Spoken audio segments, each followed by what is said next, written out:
Dr. Valerie McCrae, Hello. it's so good to see you this morning. Thank you Yes. so much for being here. Thank you. Sometimes the issues of life kind of roll over us, you know. Exactly, but we get to be totally organic, so That's this is fine. Nothing planned, That's no right. pre-existing conditions on this.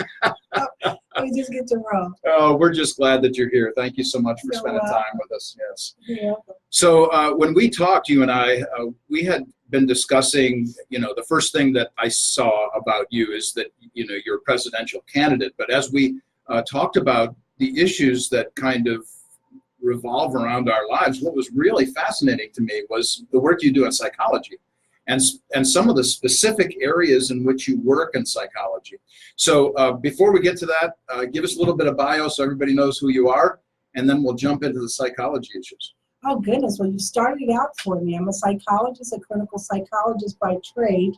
I work with military. I work with the incarcerated, and I work with youth that are out there on the brink of being incarcerated or something worse. So that's what I do. And I've been doing that for about 20 years. This whole political thing was, I've never wanted to be a politician. I still sort of don't want to be a politician. I just want to do the job.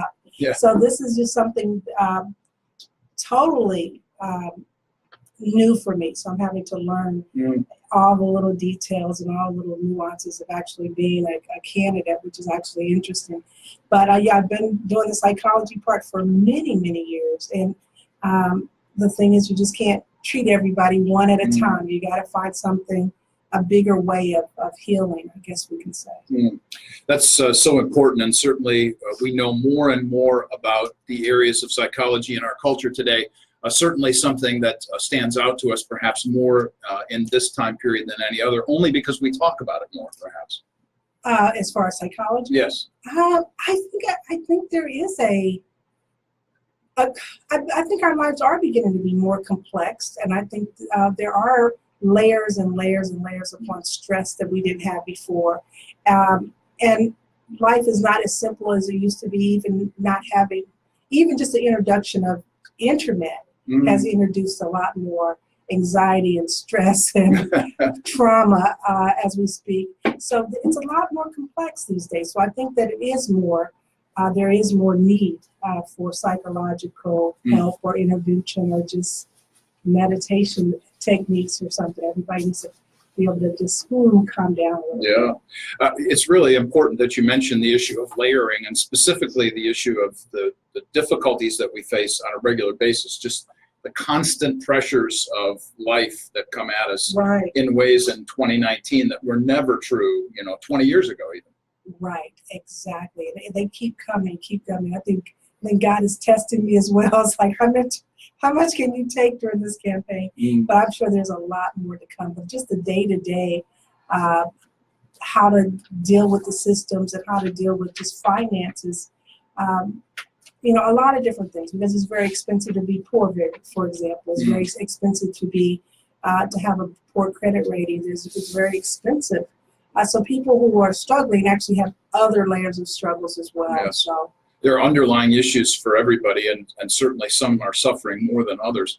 And to that point, let's get to the folks that you interact with on a daily and weekly basis. Why don't you take each of those groups? You had talked about working with the military, and I know that you're really focused on the issues of PTSD. And then perhaps we can talk about those that you interact with who are incarcerated. But let's start with the military. What is it that you're seeing in military vets and ways that you are interacting with them? What I mostly do is I evaluate them for disability, for veterans' disability. So the good thing is that they get to experience having a psychologist that will never see them again. So that it puts a lot of responsibility on me, because you can't open someone up without having enough time to close them back up as well. But they are able to open up with somebody that they know they probably will never ever see again. So we get to dig deep into the PTSD issues and sort of what actually happened, that got them where they are. Mm. And then it's my job to build a story, I mean, whether it's going back into the medical chart or just following along this person's career, to build a story that just says this person was on a path to having a great career, having a great family, having a great situation, and now it's been derailed such that now they're not functioning very well at all. And just to make those connections such that it tells a story, so that the VA can compensate them and help them get back on that path. So that's the main thing I do with the military. And just listening to those stories can be very horrific. And what's interesting is, for example, the Vietnam vets, when they're telling their stories, is as if it happened just yesterday, which is really odd because you can see the tears as if it never stopped happening or just happened yesterday. And then another thing I'm finding with the Vietnam vets, for example, is that as their health fails, some of them are experiencing the PTSD symptoms either for the first time or they're reoccurring. Something about when your body fails, you don't remember a car accident, you remember Vietnam. So it's just interesting how that happens with that particular group. I also do brain trauma evaluations as well, because a lot of the guys were experiencing a lot of IED, explosive type things. So they have some minor head trauma type situations. But ironically though, it mimics a lot of the PTSD symptoms. So trying to figure out what's what is a lot of what I do, as far as was it brain trauma, is it PTSD, or is it a combination of both? So that's one group of people I serve. And needless to say that those are contractual things, and you do it for a year or two, and then you're like, whew, okay, I got to do something else because it begins to be too much. Then I moved to the prison population, and you have the exact same situation there, where you're like, okay, you can do this for a couple of years, but it's so intense that you still have to come out of that every now and then as well, and just sort of like regroup and do something else for a minute. Because the prison population, I don't know if you know it or not, has the most, it's your new state hospitals. So you have the extremely mentally ill, and you see how that manifests in very extreme ways. So it's not unusual, for example, for me to sit and listen to someone talk about how they chopped somebody's head off because some bizarre, strange reason, because they were psychotic at the time. And they might be a little bit psychotic while they're even telling the story. So when you're dealing with that particular group, it can be very, you have to do a lot of healing, self-healing after you've done with that group as well. But then more so, what I do see there are just guys that are just men and women that are just stuck. They made bad decisions early on, and now they're stuck, and they're getting calls from home, or they're watching the news, and they're seeing their families go through things in front of their very eyes, as far as, a guy in prison might have a son that's been shot, and they can't do anything about it, and that makes them even more distressed, because they're locked away. They can't do anything about their kids misbehaving. They can't do anything about their parents' health failing and their parents dying while they're there. And so that's a different type of stress that I handle there as well. And then there's a crossover between these two, because I have military guys that are in prison. So for some reason, and usually because of their PTSD symptoms, they do something really bizarre, commit a murder or something, or robbery or domestic violence, to the point that they wind up in prison as well. So it's not unusual for me to do a PTSD group for military guys that are locked in prison. It's not like they should have maybe given them a different way of dealing with their punishment other than just throwing them in prison, because a lot of this is related to their PTSD symptoms. So that's what I do. You probably just need a minute after explaining all of that to just kind of regroup for a moment. Absolutely. I need some chocolate after that. Oh, my. Well, we'll make sure to get you some endangered species chocolate. How's that sound? That's a good one. Are you a dark chocolate Absolutely. lover? Dark Yes. chocolate with just a little bit of creaminess to it. Yeah, okay. Have you ever had endangered species chocolate? Absolutely. I shop at fair trade places, and so I love their chocolates, actually. Well, that's great. Yeah, one of our great supporters, Endangered Species Chocolate. We're grateful for their involvement. And actually, I buy dark chocolate for my colleagues at IUPUI because they love it too. Okay. So that's really kind of fun to hear that you enjoy it as well. Absolutely. So next time our paths meet, we'll make sure to have the chocolate in hand. I thought that was on my website, chocolate. Oh. It's not. I must have missed it someplace. I've got to put it on there. I got to make sure I put it on there. Maybe you should put that as a headliner, buy me chocolate. Buy me chocolate, Dove and above, ladies and gentlemen, Dove and above. Oh, I love the rhyming poetry and everything else. Yeah, just to take a moment to kind of breathe after all of that. Maybe what we ought to talk about in our second segment is the necessity of psychologists and psychiatrists to have their own sessions and perhaps even get away. And that's something, of course, that I would never ask anybody on air specifically about, is this something that you actually do? But it's, I think, something at least that should be talked about. What is it that the trauma of other people, other people's lives engage in you in a way that causes the psychologist trauma in and of herself? Yeah, you're talking about sort of vicarious trauma, and what you can have is what they call compassion fatigue. Mm-hmm. Basically, you're giving, and then all of a sudden it's like, boom, I can't do it anymore. Yeah. I've run across that 2 or 3 times in my career where all of a sudden I hit a brick wall where you just can't do it anymore in that particular time. And I know a lot of people do that. It's a matter of just regrouping. Just like I said, what I do is I change courses and do psychology a different way. For example, I'll go from guys that are stuck to go into the adolescents. Okay. And when I go to the adolescents, see, these are kids that aren't stuck yet. And so then you can just feed into them. And it's a different type of energy because you know that what you do can keep them out of trouble. So it's a matter of just shifting your psychology to sort of heal while you go along. But yeah, that compassion fatigue is real. I'm sure a lot of psychologists and psychiatrists experience that. And then who do we go to, right? Yeah, exactly. Yeah. Let's we're going to take a 1-song break here, just to take a breath, and we'll come back here in just a moment. And when we do, we'll have a little bit more conversation with Valerie McRae about the issues of psychology that she engages, as well as this concept of compassion fatigue. You're listening to Warp and Woof Radio, RadioNext.tv at the Cool Groove site. We'll be right back. Cool. And we are still on Facebook Live. I always like to let everybody know that. All right, I'm still on Facebook Live. Is my Facebook channel up by any chance? No, it's not, is it? No, this is his channel, and my channel is up. Same way we do when you come on my show without your information.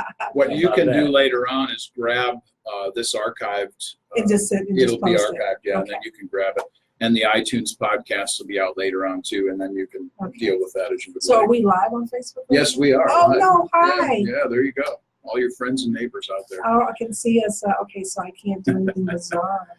Yeah, so the issue of compassion fatigue, I just have this quick story to tell you that my daughter has 4 children, 2 of which are twins. Okay. And they took in 3 siblings in terms of taking care of them for 3 months.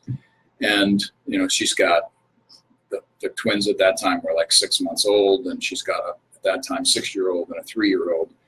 And when the foster care was over after 3 months, she just had hit that wall. She didn't have anything left to give. Nothing left. Yeah. Nothing left. And that happens to us. I'm a little bit luckier than most psychologists and clinical workers in that I have never, it's very rare that I have the experience where I take stuff home with me. Okay. I'm able to leave it in that space. And I don't know how I'm able to do that, but I know that I do it quite well. And I think it's because I give so much in that hour that I'm with that person, or that 2 hours, that it's like, okay, I've done everything I can do, and I'm going home. Now, the way I even handle suicide watches, and whether or not I decide to put somebody on suicide watch is basically one question. Can I go home and not think about this person? And if the question is no, I can't go home without thinking about this person. It's like, okay, you said something that kind of made me feel a little bit iffy. I don't want to think about this when I get home. So you're going to be uncomfortable tonight.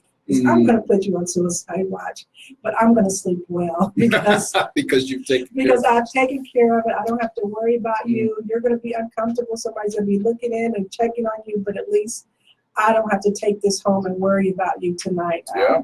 And I'll see you tomorrow. Okay. So that's sort of how I make those decisions as far as who's going on suicide watch and who's not. It's very, in those cases, it's very self-care. It's Yes. like, okay, I don't have to worry about you, so you're That is- going on watch. That is a phrase that comes up quite a bit in the last few years, the concept of self-care. Yeah. And the necessity of that. Maybe when we get back on air now, we can talk about the compassion fatigue as well as self-care. Because honestly, it's something that we don't really talk a lot about and Right. need to perhaps more. Yeah. So, we can talk about how you do that, how I do that. Okay. Yeah. Okay. Yeah. That kind of direction. And then, any other place you want to go with this, I'm happy to, follow your lead if you want to go in a different direction. We can go towards just how we want to take it. Okay. You like this I in spin and a out? weed. Yeah. Okay, good. Let's do that. Yeah. We got about 15 seconds before we come back in. We can talk about a lot of different things. It doesn't matter. We can weave in and out. Totally. And we are organic back, subject. Warp and Woof Radio, RadioNext.tv at the Cool Groove site. Today we have with us Valerie McCrae, a licensed psychologist, PhD in the field, as well as a presidential candidate. We're really grateful for her being with us here today because she's adding so much to our conversation about how we think about ourselves and about others and about the necessity of taking care of people as well as ourselves. And the first segment of our show, Valerie and I were talking about the issues of psychology that she deals with, specifically with PTSD and military vets, as well as those incarcerated. And something came up right at the end of the first segment that we wanted to come back to, which was compassion fatigue. And then while we're on Facebook Live, the concept of self-care. So Valerie, let's come back to that idea of compassion fatigue. And why do you, as a psychologist, or maybe just generally in the psychological field, view this as such an important aspect of life that we really need to engage more often? Right. If you're in any type of caring field, whether it's a nurse, whether it's a CNA, whatever it is, if you don't take care of yourself, what you'll find is you'll go to work with an attitude. You'll go to work with nothing to give. You'll be forcing yourself to be in a situation where you literally have no more tools, you have no more ammunition, you have no more energy. And that in itself can generate a lot of frustration and a lot of anger and pain, and depending on what you do with that. Some people take it out on other people. Some people are just sarcastic, or some people are just tired. Yeah, just tired. Just tired. Yeah. And it's just important to know that you're human and you got to take care of yourself. And if that means coming out for a while, I suggest that anyone in those fields have a few days of cash or money or something where you can say, you know what, I've got this taken. I can just take a day off and just take care of me, whether it's going to a spa, whether it's just staying home and reading a book, whether it's just reading a bunch of religious material all day long, spiritual material, whatever it takes to rejuvenate you. Because if you don't, you're going to hit that brick wall. And then you're going to wonder what's wrong with you. And you're going to wonder, and all of a sudden you're going to get into trouble at work because you're not functioning very well at all. And they don't care how you got to that space where you're not functioning. They don't care about that. What they care about is right now. What are you doing right now? Right. Scripture's pretty clear about this. I'm thinking about the Psalms even as you speak about this, the necessity of talking to yourself, actually a cognitive psychological approach that the psalmist emphasizes, the need to get away, even the concept of Salah, which is repetitiously noted all the way through the Psalms, which means stop, take a breath, think, ponder, reflect.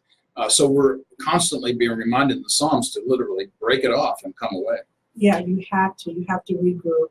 If not, guess what? Your body will do it for you. You will you'll hit that brick wall, or your body will just take you down all of a sudden, and it will lay you down for a while. Whether it's the flu, the cold, or something, or whether it's something more. Hopefully, it's not something more. But your body has a way of shutting you down if you don't shut yourself down soon enough, and you don't want to come to that. So you have to listen to your body, listen to what's going on. I can always tell because I get real scattered. It's harder to make decisions. I get, fuzzy. And it's okay. It's time to take a break here and just sort of regroup and woosah. Yes, there you go. And it's hard to do. It's hard to do, especially, and I will say this, I'm going to, for females, and especially for African-American females, we tend to go and go until we have nothing left to give. And so we have to give ourselves permission to take care of ourselves, and don't get carried away with that either. I mean, that can be. I've met people that are so into self-care, I don't think they care about anybody else but themselves. So there's a balance there between taking care of yourself and going overboard the same, in some way. But still, you have to take care of yourself. It makes me wonder, as you're talking about this, that we can swing on this pendulum. If certainly we can make an idol out of work. Certainly we can make an idol out of self-care as well. Right. We can make an idol out of anything. Absolutely. Yeah. So our concern, of course, is one that is rather consistent and throughout all of life. When we think about this concept of self-care and compassion fatigue, when you talk to other psychologists, what do you think is the most impressive comment that you hear coming from others about this kind of idea? Are there other tactics, other ways that they come at this? Or generally speaking, what you've just suggested, is this something that everybody does? I think that it just depends on who you are and what works for you.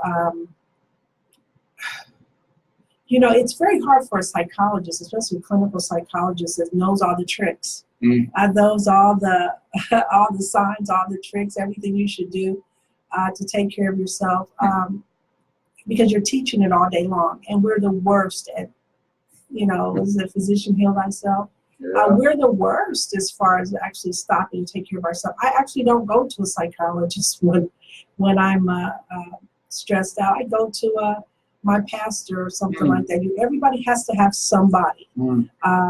I'll go to the pastor. Some of my friends are very good. They're very empathic. You got to know who those people are, because that's who you run to. Like, hey, am I crazy or what? Am I doing this or what? Can you just give me a perspective? And you need somebody with a distance to give you a perspective on everything. And you can't always give it to yourself. Someone else sometimes has to say, all right, what's going on? What's wrong? You're not yourself. What can I do? Tell me more. And so sometimes we have to do that for our friends, and our friends have to do that for us as psychologists or people that are in the clergy. You guys need it too, for somebody to just say, okay, all right, Mark, okay, how you feeling today, really? Yeah. Because we have to take those masks off, because not masks, but sometimes we have to take off our capes, our Superman capes, and say, okay, my cape has all these holes in it, and it's got these holes, it doesn't fly anymore. Yeah. So sometimes, we have to take care of each other and take off those capes and just say, okay, I can't do it right now. I'm just human. And it scares people, though. Have you noticed that? Sure. If you're a leader, if people are used to you leading and being strong, those times that you want to take your cape off, you find that people get really afraid, and that a fear comes out as sort of anger. Like, what are you doing stressed out? You can't be stressed out. You can't be depressed. That's not your job. Your job is to do this. Our job is to be depressed, not yours. Don't do that. Yeah, it's interesting how that works. This last week, I was teaching in my church on Habakkuk, where you have this prophet who's basically talking to God in these diatribes. He's very angry at heaven for all that God is allowing to happen to his people in Judah. And there's this back and forth going on. And I was explaining to people that literally I swing between profanity and penitence constantly. Yeah. And, and so there were some who were, kind of wide-eyed about that kind of statement, but others were going, yeah, they were shaking their heads up and down because they feel that too, Yeah, that cussing Christian. Yeah, that, you are, you're, because for one thing, there's rage, you can't listen to all of this stuff without feeling rage and disappointment and sure. And being angry with God is one of those things as well. I mean, you're just like, okay, I thought you had my back, Lord. What's up with this? Yeah, I got some arrows back here. Yeah, that's right. I thought you had my back. I'm in feelings. And so I have these like strange conversations with God. It's just like, and I know he just shakes his head and just goes, this child just, how many times am I going to have to tell you? Some of this is your fault, but I got you anyway. Yes, that's really true.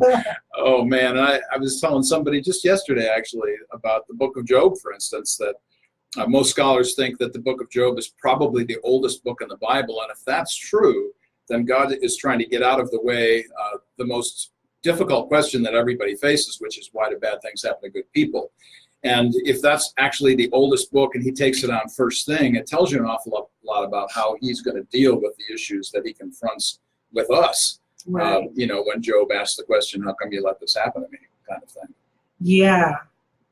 Those are, I remember the book that meant a lot for me, and I'm going to kind of tie these things together, was when I was a kid, I read Solomon, when Solomon was trying to just figure out who this baby belonged to, all right? And so it was a crazy lady and a lady who was the mother, and they had this thing about who does this baby belong to? And Solomon was wise enough to say, okay, we'll just split the baby in half. And of course the mother goes, no, she can have the baby. And so he was able to figure it out by that thing that he did. And I always thought, I remember saying to God, okay, I want to be like that. I want to be that type of wise. Okay.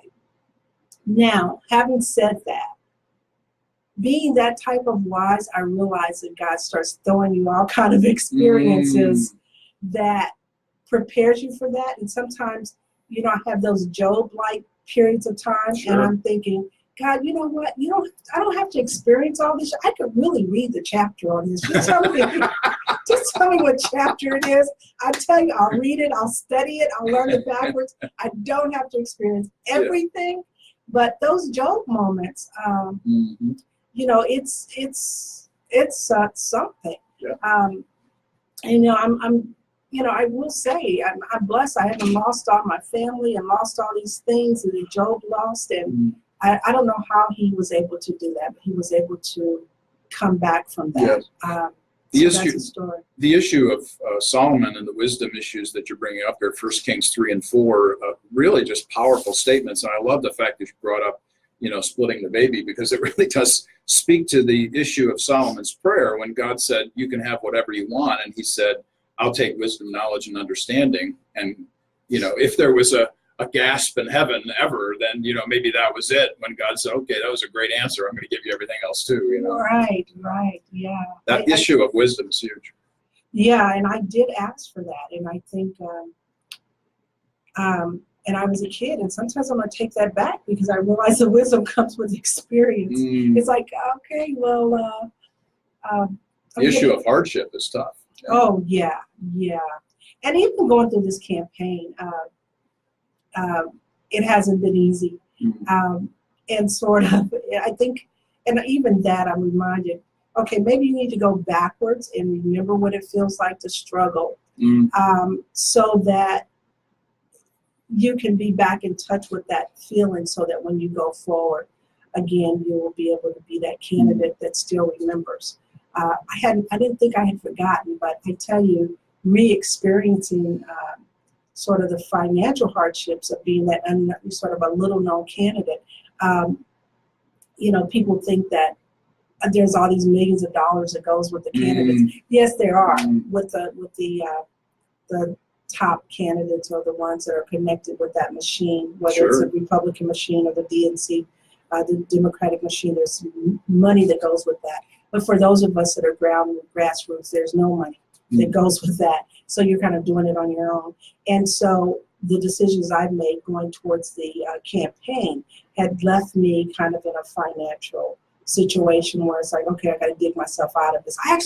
But the cool thing is, let me tell you about this story. This whole campaign thing, it left me in a spot where I didn't have a transportation. And so the other day I was on my way to church, and I took a Lyft. And I was praying. I was like, well, okay, this transportation thing is beginning to be an issue. My friends are tired of carting me around. I'm tired of trying to figure things out. I was riding my bike places, and it was starting to get cold. Here, I'm a presidential candidate now. I'm riding a bike. Riding my bike. She really cares about the environment too. And I can play it off. I'm riding my bike to Broward when I'm on trail. But actually, what people didn't know is I didn't have transportation. And so I'm going to church, and the driver, the Lyft driver, said that her vehicle had been wrecked, and that she was using an Avis vehicle that's connected to the company, the Lyft company. So she got a car, and then she's driving Lyft. So I decided I'll just drive Lyft so I can have a car to go to work and do the campaign. So for the last 24 hours, folks, I have been a Lyft driver. Oh my word! You are tri-vocational. Tri-vocational. My word! I know, right? Oh, And it's been amazing because I got to meet people and talk about being a presidential candidate. So that's what a way to be on the campaign trail. Isn't that This is bizarre? really something. No, I'm grateful to hear that story. Isn't that a crazy story? So No, I got here because I have a Lyft vehicle. And so if you need a ride anywhere, I'm calling you, Valerie. call Lyft. I'm right here. That's really good. I'm really happy that you shared that story. Oh, That's please really don't good. tell everybody. Oh, well, it's all out over. there now. It's out there now. Honestly, I think that would probably get you a whole bunch more votes just because people are saying to themselves, wow, that woman's committed, I am so committed. It's bizarre how committed I am to this. That's really great. It's a girl's got to do what a girl's got to do. And we're going to go Dove and above as well. We got to Dove go and above. Lyft, and then they got to go with the Dove issue. For those of you who might have missed those comments earlier, we were talking about the necessity of eating chocolate. Absolutely. And how important that is. So coming down from the levity issue, it's going to be kind of hard to, outdo what we were just talking about there for a moment. Only real life can generate this. Oh, isn't that the truth? Real life. I was thinking earlier about when you were talking about, your friends might be tired of giving you rides, and you were talking about how it's hard to do these things by yourself. And it reminded me of the New Testament emphasis on the one another's. And I was thinking about how it's important for us to encourage one another, to love one another, to be hospitable to one another, and the kindness that we should show to people and so on, all of those kinds of things. How do you do that as a psychologist? Is there a way that you move and motivate people with kindness and generosity and love and mercy in the way that you interact with folks? I think that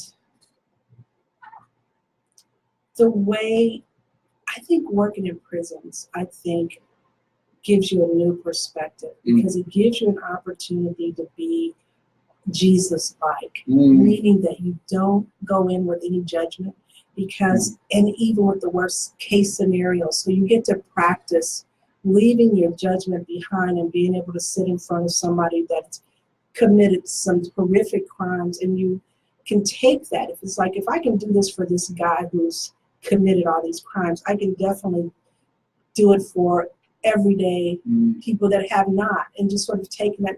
And then when you walk into a situation, if you were able to stand up and smile this morning, then it's sort of your duty to sort of spread that out. Now, I will say this. I had another type of training as well, which was I was a flight attendant that flew international for about 3 or 4 years. But that's training as well, because you've got to smile no matter what. No matter what the plane is doing, no matter what the passengers are doing, you've got to give a good attitude. Now, I've been on planes since then, and flight attendants aren't nearly as nice as I remember us being, but But that's training as well. You got to leave your issues at home and sort of give everybody a fair shot. And I don't know, it's just so much, how can I say it? It's just so much easier to be nice. There you go. It's just so much easier. And a lot has to do with interpretation. And this is something when I drive with somebody, and especially my PTSD guys, they have really bad road rage. And then I drive sometimes with people, ride with people that also have road rage. And I tell them, and they'll say, this guy cut me off in traffic, this guy cut me off. And I said, you know what, that's never happened to me. I have never been cut off in traffic, ever. And they're like, what do you mean you've never been cut off? I said, I've never had anybody to cut me off in traffic. Now, if you ask me, has somebody misjudged their time and had to get in front of me really fast, and I had the ability, yeah, that's happened. I mean, that's happened multiple times. And I've always been grateful that I had the ability to put on my brakes so they could get over, and that way we both are all right. But I'm glad I had the ability to see what was coming, and that person, they just misjudged their timing, and we all do that. So with me saying that, believing that person is driving the very best that they can, I get to go about my day happy. Now, that person who believed that person purposely cut them off, they're ticked off for the rest of the day. They got to catch up with that person, give them the finger or something, and then they've got this rage, all because they interpreted it as someone cutting them off. And I interpret it as somebody just misjudged their timing and needed to get over really fast. And so however you view your world it will lead you to how the rest of your day is going to be. And I choose to always believe that people are doing the very best that they can at the moment with what they have to work with. Honestly, Valerie, that last 2 minutes that you just spoke, okay, that's gold. Okay. I mean, that should be on your website. That should be presidential, under the presidential seal. Can't we just be nice? I mean, wouldn't that be great? Oh, gosh. Yeah. Just being nice means everything right now. Isn't that the truth? That would seem to be just so easy, it would seem, right? Just so easy. I think we're running to a time where people just don't trust each other anymore. And that kind of fuels my candidacy thing, because they're going to need someone in there that's actually a healer. Because I don't think they're going to be able to move the country forward without someone, actually a third party. And it sort of actually helped make me push the decision to run as an independent candidate, because I think we need three legs, that trinity. Nothing is more stable than a chair or a stool that has three legs, or a tripod. It's just a more stable thing. So it provides more stability. And we have the trinity, for example. Just something about three maybe might be what we need to sort of bring the peace back. So I'm looking at it in that way. You're getting theological on me now, Valerie.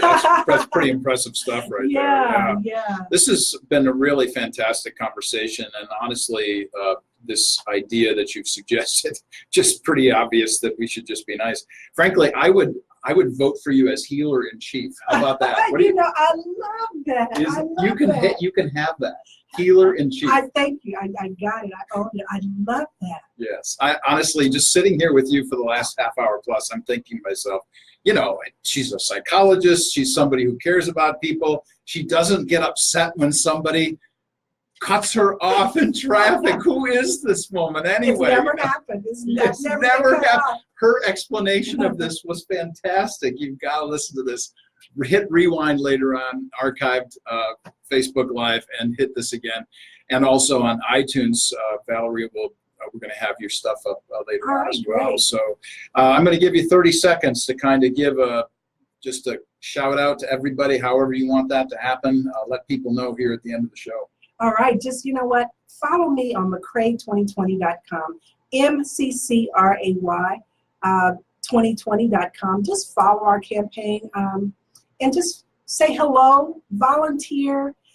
There's a donate button as well. We'll be revamping that website for it to be more about the independent run, because I was under the Democratic umbrella for a second, but I get to be me now, and I'm totally enjoying that. But yeah, just McCray2020.com, and I would greatly appreciate just hello, goodbye, I like what you're doing. Just whatever you want to write in there. There's parts of my website where you can actually write what you feel, and people have written a lot about. The question on that website is, what kind of world do you want your grandchildren or your children to inherit? And people have really thought about that question. I've got some beautiful answers. So I invite you all to do that. It's on the website, and I'm the one who reads those. So please do. Great. Yeah. Honestly, it's been great to have this talk. I'm really glad that you found the time to get in here and chat with us today. And, take that healer in chief for what it's worth. But honestly, I would vote for you as healer in chief. Thank you. Thank you. Absolutely. Thank You've been listening to Warp and Woof Radio, RadioNext.tv at the Cool Groove site. Next week, we're going to be talking with Josh Hirschberger, who is on a Daniel initiative, actually bringing people together in the political sphere, which would be really interesting to have a conversation with you and Josh together on these kinds of issues. Really an important thing, as we've been discussing here even today. Certainly something that our country needs. And I love that phrase, can we just be nice? It reminds me of Patrick Swayze, just be nice. Right. That kind of concept goes a long way in our world today. Thanks ever so much for joining us here today. We'll be back again next week, and we'll see you then.